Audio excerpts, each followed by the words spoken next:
Hi friends, welcome back to my channel. ముందుగా ఈ స్టోరీకి కాపీరైట్స్ ఉంటాయండి. ఇది ఎస్ఎన్ఎంఆర్ శ్రీధర్ గారి స్టోరీ.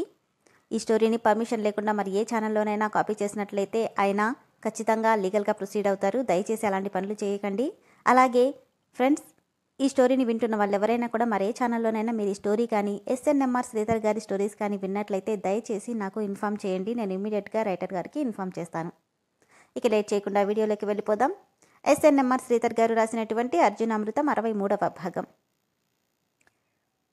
నిన్ను వదులుకుంటే నన్ను నేను వదులుకున్నట్టే. బికాస్ నువ్వు వేరు, నేను వేరు కాదు. మనిద్దరం ఒక్కటే. ఐ లవ్ యూ అమ్ము. సన్నగా పడుతున్న మంచు తుంపర్లకి బావా అనుకుంటూ మగతగా కళ్ళు తెరిచింది అమృత. అప్పుడే నెమ్మదిగా తెల్లవారుతున్నట్టుగా అనిపిస్తుంటే బావా అంటూ చుట్టూ చూసి బావొచ్చాడు కదా, ఎక్కడున్నాడు అంటే ఇదంతా అనుకుంటుంటే ఏమ్మా ఇక్కడ పడుకున్నావేంటి అన్న హెడ్ నర్స్ గొంతుకు ఉలిక్కిపడి లేచి నిలబడింది అమృత. నిన్నేనమ్మా, ఇక్కడున్నావేంటి? ఇక్కడ ఉండకూడదు అని చెప్పాను కదా, మళ్ళీ ఇక్కడే ఉన్నావేంటి, అది కూడా ఇంత చలిలో? అది అక్కడ ఒక్కదాన్నే ఉండాలంటే భయమేసిందండి, అందుకే ఇక్కడ కూర్చున్నాను అంటూ భయంగా చెప్పడంతో సరేలే లోపలికెళ్ళు. సరేనని నడుస్తుంటే అర్జున్ చెప్పిన మాటలు పదే పదే చెవుల్లో వినిపిస్తున్నాయి. తన పెదవుల్ని తడిమి చూసుకుంది. ఇదంతా నిజంగా కలేనా? కానీ నాకెందుకో అనుకున్నా అంతలోనే కలకాగా నిజమవుతుందా?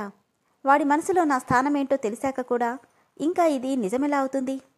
ఏంటో పిచ్చిదాన్ని అనుకుంటూ కళ్ళు తుడుచుకొని లోపలికెళ్ళింది. జానకి వాళ్ళు ఎంత చెప్పినా అర్జున్ ఇంటికి అమృత వెళ్ళనే లేదు. అక్కడే స్నానం చేస్తూ ఎలాగోలా అడ్జస్ట్ అయింది. 10 రోజుల తర్వాత రఘురామయ్యని జనరల్ వార్డుకి షిఫ్ట్ చేశారు. నిదానంగా బెడ్ మీదకి చేరుస్తుంటే సర్జరీ దగ్గర కొద్దిగా నొప్పనిపించి బాధపడ్డాడాయన. దాంతో నాన్న అంటూ మరో సైడ్ పట్టుకున్నాడు అర్జున్. అర్జున్ వైపు ఒకసారి చూసి బాధగా వెనక్కి వాలాడు రఘురామయ్య. అర్జునే దగ్గరుండి బెడ్షీట్ కప్పి పిల్లోస్ అడ్జస్ట్ చేశాడు. ఇప్పుడెలా ఉందండి? పర్వాలేదు. చుట్టూ అందరినీ చూసి జానకి అములేది? బయటికెళ్ళిందండి, వచ్చేస్తుంది. ఇంతలో లోపలికొచ్చిన అమృత ఏడుస్తూ పరిగెత్తుకుంటూ వెళ్ళి ఇప్పుడెలా ఉంది మావయ్య? బానే ఉందమ్మా. నువ్వేంటిలా అయిపోయావు? అసలు తింటున్నావా? అర్జున్ కోపంగా అమ్మా ఇక్కడుండి ఆయన్ని అనవసరమైన విషయాల గురించి ఆలోచించడం మానేమను, లేదంటే మళ్ళీ ప్రాణాల మీదకి వస్తుంది. నిదానంగా నిట్టూర్చి ఆనంద్ ఇంటికి ఎప్పుడు పంపిస్తారంట? ఒక 10 రోజుల్లో పంపిస్తారు మావయ్య. ఈలోపు అప్పుడే ఊరు నుండి వచ్చిన యశోదమ్మతో సహా రాజారావు కుటుంబ సమేతంగా వచ్చేశాడు. యశోదమ్మ ఏడుస్తూ రఘు ఇప్పుడెలా ఉందిరా? నేనొస్తానంటే ఎవ్వరూ నన్ను తీసుకురాలేదు. పర్లేదమ్మా, బానే ఉంది. ఇలా చిక్కిపోయావేంట్రా అంటూ ఆయన్ని తడుముతూ ఏడుస్తుంటే నానమ్మ ఆయన్ని ఎక్కువ డిస్టర్బ్ చేయకు, వీలైనంతవరకు రెస్ట్ ఇవ్వండి అన్నాడు అర్జున్. ఇప్పుడు బానే ఉంది కదా బావా? నేనిలా చూస్తుంటే కడుపు తరుక్కుపోతుందన్నయ్యా అని రాజారావు జయలన్నారు. ఇప్పుడు బానే ఉన్నానులేమ్మా అంటున్నా అందరూ అక్కడే కూర్చున్నారు. నేహాతో పాటు వాళ్ళ నాన్న నరేంద్ర గారు కూడా వచ్చి చూసి వెళ్లారు. నేహ తన ప్రేమ గురించి చెప్పాలనుకున్నది కాస్త రఘురామయ్య హాస్పిటల్ పాలవడంతో చెప్పలేకపోయింది. 10 రోజుల తర్వాత రఘురామయ్యని డిశ్చార్జ్ చేస్తూ ఎక్కువ స్ట్రెస్ తీసుకోవద్దని, ఎక్కువగా బెడ్ రెస్ట్లో ఉండమని, 10 రోజులకు ఒకసారి చెకప్కు వస్తుండమని చెప్పి ఒక డబ్బా నిండా టాబ్లెట్లు ఇచ్చి డిశ్చార్జ్ చేశారు. ప్రయాణాలు చేయకూడదని ఎవరంత చెప్పినా అర్జున్ దగ్గరికి వెళ్ళడానికి ఇష్టపడకుండా డిశ్చార్జ్ అయిన వెంటనే ఊరికి బయలుదేరి వెళ్ళిపోయారందరూ. ఇలా నెల రోజులు గడిచిపోయాయి. ఏమైనా అవసరం వస్తుందేమోనని అర్జున్ కూడా ఇంట్లోనే ఉండిపోయాడు. జానకి, అమృత, అంజు అందరూ రఘురామయ్యని కంటికి రెప్పలా చూసుకోవడంతో ఈ నెల రోజుల్లో బాగానే కోలుకున్నారాయన. అమ్మా నేనింక 2 రోజుల్లో బయలుదేరుతాను.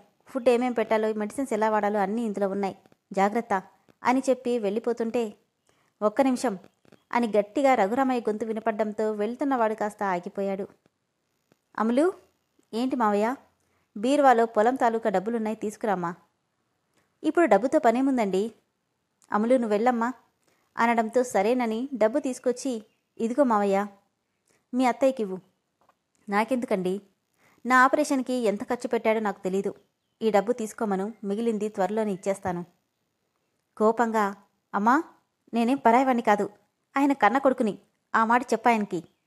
నా వరకు పరాయివాడి జానకి, ఒకరి డబ్బుతో ఆపరేషన్ చేయించుకోవాల్సిన అవసరం నాకు లేదని చెప్పు. ఎందుకు మావయ్య ఇలా మాట్లాడుతున్నావు?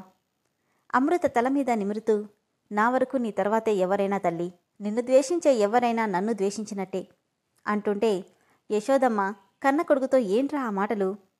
వాడు నా కొడుకన్న విషయం 10 రోజుల క్రితమే సమాధైపోయిందమ్మా అంటుంటే కోపంగా అక్కడి నుండి వెళ్ళిపోయాడు అర్జున్. అమ్ము, మామయ్యకి పాలకు తీసుకురమ్మా. సరే అత్తయ్య అని కిచెన్లోకి వెళ్ళి పాలు కలుపుతుంది అమృత. ఇప్పుడు నీకు సంతోషంగా ఉందా అన్న అర్జున్ గొంతుకు వెనక్కి తిరిగి చూసింది. నేనేం చేశాను అర్జున్? ఇంకేం చెయ్యాలి? నన్ను మా నాన్నని శాశ్వతంగా విడదీశావు కదా. కేవలం నీ వల్లే మా నాన్న నన్ను పరాయివాడిలా చూస్తున్నాడు. నువ్వనే దానివి లేకపోతే మేం చాలా సంతోషంగా ఉండేవాళ్ళం. ఎందుకే నా జీవితంలో నా వాళ్ళందరినీ దూరం చేస్తున్నావు? అందుకే పుట్టావా నువ్వు? అలా అడగరా మనవడా. మహాతల్లి ఏ ముహూర్తంలో ఈ ఇంట్లో అడుగుపెట్టిందో, పుట్టగానే కన్నవాళ్ళని పొట్టను పెట్టుకుంది చాలక తండ్రి కొడుకులను కూడా దూరం చేసి పుణ్యం కట్టుకుంది. నేనేం చేశానమ్మమ్మ? చంపేస్తాను ఇంకోసారి అమ్మమ్మ అన్నావంటే. ఎవడే నీకు అమ్మమ్మ? అలా పిలిచే హక్కు ఇదిగో నా బంగారు తల్లి స్వర్ణకి తప్ప ఇంకెవ్వరికీ లేదు అంటుంటే, అమ్మా ఇది ఇంట్లో ఉన్నంతవరకు అన్నయ్యకి మేమెవ్వరం కనిపించం. ఈ మహాతల్లి ఇంట్లో నుండి వెళ్లేది లేదు, నా కూతురు కోడలిగా ఈ ఇంటికి వచ్చేదీ లేదు. ఒరే అర్జున్, మీ నాన్నెటూ మారడు. నువ్వే ఎలాగైనా దీన్ని ఇంట్లో నుండి పంపించేరా, అప్పుడు మనం సంతోషంగా ఉండొచ్చు. కొన్ని గ్రహాలు అంతేనత్తా, ఎంత వదిలించుకుందామనుకున్నా వదలవు. అర్జున్ ఏడుస్తూ, ఇప్పుడు నేనేం చేశాన్రా? ఎందుకు నన్ను ఇలా తిడుతున్నారు? ఇంకా ఏం చెయ్యాలి? నీ మీద ఆశతోనే కదా నా కూతుర్ని మా అన్నయ్య కాదంది. అదేదో సంబంధం వచ్చింది, నువ్వు వెళ్ళిపోతావులే అనుకుంటే వాడేమో బంగారం లాంటి నా అల్లుడి మీద నిందలేశాడు. ఇక నీకు పెళ్ళేమవుతుంది? బాధగా, నన్ను వెళ్ళిపో అంటున్నారు కానీ ఎక్కడికి వెళ్ళను అర్జున్. నాకు మీరు తప్ప ఎవరున్నారు? ఎక్కడికెళ్లాలో నిన్ను నువ్వే ప్రశ్నించుకోవే. అంతేకాదు, ఈ ఇంట్లో నీ స్థానం ఏంటో, ఎవరికి నువ్వేమవుతావో ముందొక క్లారిటీకి రా, అప్పుడు ఆన్సర్ నీకే దొరుకుతుంది అని కోపంగా చెప్పి వెళ్ళిపోయాడు అర్జున్. కళ్ళు తుడుచుకొని పాలు వేడి చేసుకుని వెళ్లబోతూ లోపల నుండి వాళ్ల మాటలు విని అక్కడే ఆగిపోయింది. ఎందుకండి వాడితో అంతా మాట్లాడారు? నెల రోజుల నుండి మాతో పాటు వాడు కూడా కంటి మీద కొనుక్కు లేకుండా మీకోసం ఎంత తాపత్రయపడ్డాడో తెలుసా? నాకిప్పుడు ఎవ్వరి గురించి ఆలోచన లేదు జానకి. అమ్ములికి మంచి సంబంధం చూసి పెళ్లి చేసి నా బాధ్యత తీర్చుకోవాలి. అంతవరకు నాకు మనశ్శాంతి లేదు అంటూ కళ్ళు తుడుచుకుంటుంటే, మీరిలా ఆలోచిస్తూ బాధపడుతుంటే మీ ఆరోగ్యం దెబ్బతింటుంది. నా బాధ్యత తీర్చుకునే వరకు నాకేం కాదు జానకి. ఎందుకో తెలుసా? నా వల్లే ఒక రకంగా అమ్ములు అందరితో మాటలు పడాల్సి వస్తుంది. ఆ బాధే నన్ను దహించేస్తుంది. దాన్నొక అయ్య చేతిలో పెట్టే వరకు ఈ బాధ తీరదు అంటూ బాధపడుతుంటే, మావయ్య పాలు అంటూ నెమ్మదిగా ఆయన్ని లేపి పాలు తాగించి అప్పటికి వేయాల్సిన మందులన్నీ వేయించి వెళ్ళిపోయింది. రఘురామయ్య మాటలు చెవుల్లో పదే పదే మారుమోగుతుంటే, నిజమే, నేను ఇంట్లో ఉన్నంతవరకు ఎవ్వరూ సంతోషంగా ఉండలేరు, ముఖ్యంగా మామయ్య. అర్జున్ చెప్పినట్టు నేను ఇంట్లో నుండి వెళ్ళిపోవాలి, అప్పుడే అన్ని సమస్యలకి పరిష్కారం దొరుకుతుంది అనుకొని ఏదో నిర్ణయించుకున్నట్టు కళ్ళు తుడుచుకొని ఒక్కో అడుగు వేస్తూ మెయిన్ డోర్ ఓపెన్ చేసి బయటికి నడిచింది అమృత.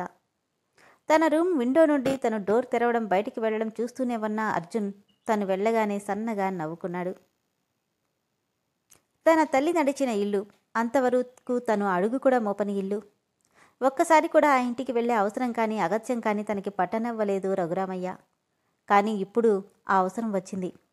తనని ఇన్నాళ్లుగా పెంచిన వాళ్ళని ఇక బాధ పెట్టలేక 22 సంవత్సరాల తర్వాత ఆ ఇంటి ముందు నిలబడింది అమృత. చదపతికి లాయర్ చెప్పిన మాటలు చెవుల్లో మారుమోగుతుంటే, ఈ ముసలాడు ఇంత పని చేస్తాడని అస్సలు ఊహించలేకపోయాను. కానీ పెదనాన్న, నిన్నే వదిలించుకున్నవాణ్ణి నా గురించి తక్కువ అంచనా వేశావు. అవసరమైతే ఆ అమృతను చంపైనా ఆస్తంతా నా కొడుక్కి దక్కేలా చేసుకుంటాను అనుకుంటుంటే, ప్రవీణ్ మనసులో, మా బాబుని నమ్ముకుంటే ఆ అమృత నాకు దక్కేలా లేదు. కానీ అమృత నేను వదిలిపెట్టను. అవసరమైతే నిన్ను బలవంతంగా లొంగ తీసుకునైనా సరే నా సొంతం చేసుకుంటాను అనుకుంటూ ఇద్దరూ ఎవరి ఆలోచనల్లో వాళ్ళుండగానే డోర్ చప్పుడైంది. తలుపు తీసిన భాగ్యంకి ఎదురుగా అమృత కనిపించడంతో, అమృత, నువ్వు మా ఇంటికా అని ఆశ్చర్యంగా అడుగుతుంటే, అమృత పేరు విని చలపతి బయటికొచ్చాడు. లోపలికి రావచ్చా అత్తయ్య? రామ్మా, ఇది నీ ఇల్లే అంటూ ఆప్యాయంగా లోపలికి తీసుకెళ్ళింది భాగ్యం. ఉన్నట్టుండి ఈ పిల్ల నా ఇంటికెందుకు వచ్చింది అని ఆలోచిస్తుంటే, ఏంటమ్మా ఇలా వచ్చావు? అది చెప్పమ్మా, ఎప్పుడూ లేంది ఇలా వచ్చావేంటి, అది ఈ టైంలో? వీళ్ళ మాటలకు అప్పుడే లోపల నుండి వచ్చిన ప్రవీణ్కి ఎదురుగా నిలబడి, నిన్నొకటి అడగాలని వచ్చాను ప్రవీణ్. ఏంటది? ఇబ్బందిగా తలంచుకొని, నీకు అభ్యంతరం లేకపోతే నన్ను పెళ్లి చేసుకుంటావా అనగానే ఒక్క క్షణం ముగ్గురు నోర్లు తెరుచుకొని చూస్తుండిపోయారు. కళ్ళల్లో నీళ్ళని లోపలే అదిమేస్తూ, నిన్నే ప్రవీణ్, నన్ను పెళ్లి చేసుకుంటావా? కోపంగా, అదేంటి మొన్న అడిగితే అర్జున్ గాడితో ముహూర్తాలన్నావు కదా? అన్నీ అనుకున్నట్టే జరగవు కదా ప్రవీణ్. నేనేంటో నీకు చిన్నప్పటి నుండి తెలుసు. నాకు అర్జున్కి ఎప్పుడూ పడేది కాదు కదా. ఓహో, వాడు వద్దని వదిలేస్తే నా దగ్గరికి వచ్చావా అనగానే ఆ మాట ఎక్కడో గుచ్చుకున్నట్టుగా అనిపించి బాధగా తలంచుకుంది. ఇప్పుడు ఈ పిల్లని నా కొడుకు ఇచ్చి పెళ్లి చేస్తే ఆస్తంతా నా కొడుకుదే అవుతుందిగా. పైగా తనే వచ్చి అడుగుతుంది. ఇదే మంచి అవకాశం, వదులుకోడకూడదు. పిల్ల ఆస్తి మొత్తానికి నా కొడుకు పుట్టే పిల్లలే వారసులవుతారు అనుకున్న చలపతి, నోరు ముయ్యరా సన్నాసి విధవ. పిల్ల ఏమైనా వాణ్ణి ప్రేమించిందా? చిన్నప్పుడే వాణ్ణి పంచాయతీ పెట్టి మరీ కొట్టించింది. అలాంటిది పెళ్ళెలా చేసుకుంటుంది? ఏమ్మా, నువ్వు నిజంగానే మాట అంటున్నావా? కంటి నిండా నీళ్లతో, నిజంగానే మావయ్యా. చిచి, అలా ఏడవకమ్మా. నువ్వు నా మేనకోడలివి. నీ అంతటా నువ్వు పెళ్లి చేయమని అడిగితే నేను కాదంటానా? నిజంగానా? నిజం తల్లి, నువ్వే నా ఇంటి కోడలివి. రేపే పద్ధతి ప్రకారం పిల్లని చూసుకోవడానికి వస్తామని రఘురామయ్యకి చెప్పు. కళ్ళు తుడుచుకుంటూ, సరే మావయ్య అని, ప్రవీణ్, నీకిష్టం లేకపోయినా, నా మీద ఏదైనా అనుమానం ఉన్నా ఇప్పుడే చెప్పేసేయ్. మళ్ళీ రేపటి రోజున నా మీద నిందలేయకు. ఈ పెళ్లి చేసుకోవాలంటే నాదో కండిషన్ అన్నాడు ప్రవీణ్. బంగారం లాంటి పిల్ల భారీగా వస్తుంటే ఇంకా ఏంట్రా? అమ్మా, నువ్వు కాసేపు ఆగు అని, చూడమృత, మన పెళ్ళయ్యాక నువ్వు ఇలా అర్జున్ గాడి పేరెత్తడం కానీ ఆ ఇంటికి వెళ్ళడం కానీ చేయకూడదు. వాడు దారిలో కనిపించిన వాడి ముఖం కూడా చూడకూడదు. ఏడుపుని దిగమంగి సరేనని తలూపింది. నా బంగారు తల్లి అంటూ భాగ్యం మెడికలు విరిచి, ఇప్పుడే పంచదార చేస్తానుండు అంటూ నోరు తీసుకుందు కాని అంటూ అందరికీ నోట్లో చక్కెర వేసింది భాగ్యం. ఇక నేను వెళ్తాను మావయ్య. వెళ్తాను అనకూడదమ్మా, వెళ్ళొస్తాను అనాలి. విరక్తిగా నవ్వి వెళ్ళిపోతూ మళ్ళు వెనుతిరిగి, ఇంకో విషయం చెప్పమ్మా. ఏం లేదు, ఇప్పటికే నాకు ఏ సంబంధం లేకపోయినా నన్ను భరించారు. ఇంకా మావయ్యని ఇబ్బంది పెట్టడం నాకు ఇష్టం లేదు. అందుకని పెళ్ళికయ్యే ఖర్చంతా. నువ్వేం భయపడకమ్మా. నువ్వు నా ఇంటికి కట్టుబట్టలతో వస్తే చాలు. పెళ్లి ఖర్చంతా నేనే పెట్టుకుంటాను. వాళ్ళ డబ్బు నయా పైసా కూడా పెట్టనివ్వను. సరేనా? సరే మావయ్య అని భారంగా అడుగులేస్తూ వెళ్ళిపోయింది అమృత.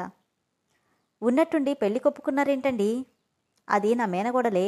తనంతట తాను ఈ ఇంటి కోడలవుతానంటే ఎలా వద్దంటాను చెప్పు అని మనసులోనే, హమ్మయ్య, ఓ సమస్య తీరిపోయింది అనుకున్నాడు చలపతి. ఒరే అర్జున్, అమృత మీద ఎప్పుడూ గెలుపు నాదే, అమృత నాదే. నా నుండి అమృతనెవ్వరూ వేరు చేయలేరు అనుకుంటూ రాక్షసంగా నవ్వుకున్నాడు ప్రవీణ్.